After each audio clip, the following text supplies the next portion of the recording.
बच्चों, good morning. वैदिक tuition class में आपका स्वागत है।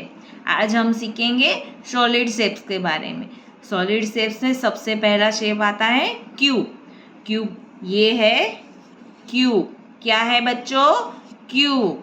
क्यूब में एजिस, फेसिस और कॉर्नर 3 पार्ट होते हैं। अब फेसिस किसको बोलते हैं? ये पूरा पूरा पार्ट होता है। ये है फेसिस, ये भी है फेसिस, ये भी है फेसिस।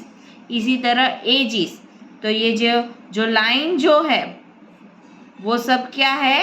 एजी से। क्या है?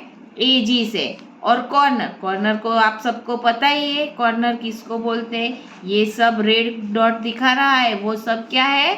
कॉर्नर है। अब क्यूब में कितने कॉर्नर होते हैं? 8 कॉर्नर। 1 2 3 4 5 6 7 8। फेसिस कितनी होती है? 6। 1 2 3 4, इसके नीचे 5 और इसके पीछे 6। और एजिस कितनी होती है?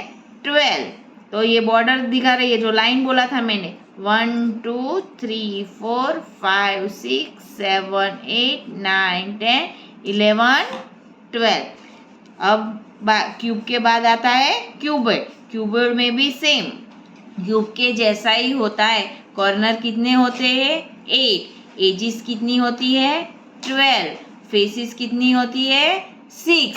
इसी तरह स्फीयर, तो स्फीयर में हमें कभी कोई कॉर्नर दिख रहा है? नहीं, तो स्फीयर का कॉर्नर 0।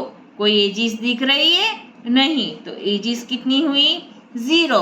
और फेसिस जो ब्लू कलर की दिख रही है वो है 1।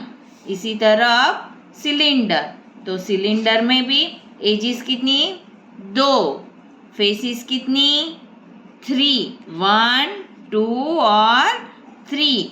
और कॉर्नर सिलेंडर में होता नहीं है, तो कॉर्नर क्या हुआ? 0। इसी तरह कॉन में, तो कॉन में कॉर्नर 1, फेसिस 2। कैसे? ये 1 और ये 2, और एजिस कितनी हुई? 1। अब पता चला कि सॉलिड शेप का कंसेप्ट में क्या क्या आता है। क्यूब, क्यूबॉइड, स्फीयर, सिलेंडर और कॉन। और इसमें क्या होता है? कॉर्नर, एजिस और फेसिस।